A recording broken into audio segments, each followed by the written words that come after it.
On Tuesday, February 20th, President Trump directed the Department of Justice to draft new regulations for bumpfire stocks and similar devices. On Thursday, February 22nd, President Trump tweeted that he wanted to end the sale of bumpfire stocks and that he hoped Congress was ready to act. This is not a hoax.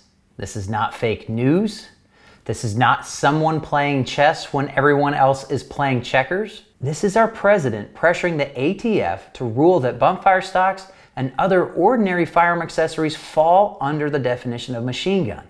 Such a change would effectively ban them for most law-abiding gun owners. This is our president signaling to Congress that he's ready to sign legislation actually banning bumpfire stocks and other common firearms accessories, which would make the ATF ruling unnecessary to achieve the same effect. I've already made a video explaining how bumpfire is a technique, not a product, and that a ban on bumpfire stocks will do nothing to prevent someone from bump firing a semi-automatic firearm. I also explained how the reasons given by supporters of such a ban really point to their fear of semi-automatic firearms themselves and not bumpfire. In the past, I've asked you to contact Congress to tell them what you think of a ban on bumpfire stocks.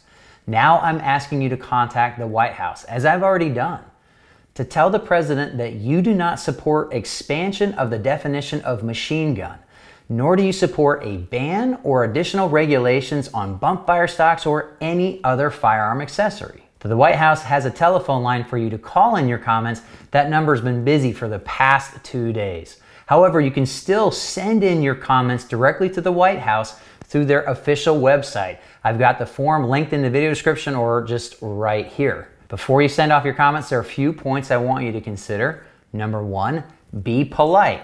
They're already going to know that you're upset about this without you having to resort to profanity or a threat of any kind. Number two, be brief and stay on topic. Now is not the time for you to dump your entire manifesto on the state of American politics in that comment box. You'll run the real risk of your comment either being ignored or not appropriately scored as being against a ban on bumpfire stocks. I provided a full comment I submitted in the video description, and it's there free for you to copy outright or change however you want to make it your own.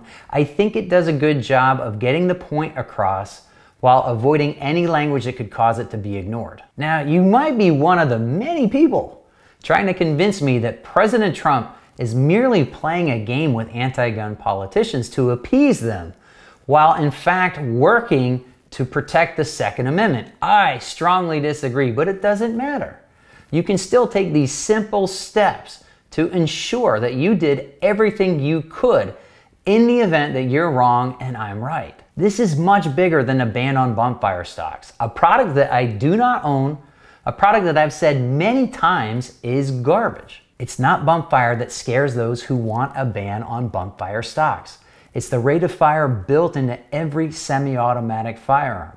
A ban on bumpfire stocks will not prevent anyone from bump firing a semi-automatic firearm, nor will it prevent anyone from using some other means of achieving the same steady rate of fire, because semi-automatics will remain capable of doing that regardless. The voice of the American citizen is very powerful in our system of government, but it often takes many voices to be heard. Please contact the White House today and tell President Trump that you do not support a ban or any regulations on bumpfire stocks or any other firearms accessories.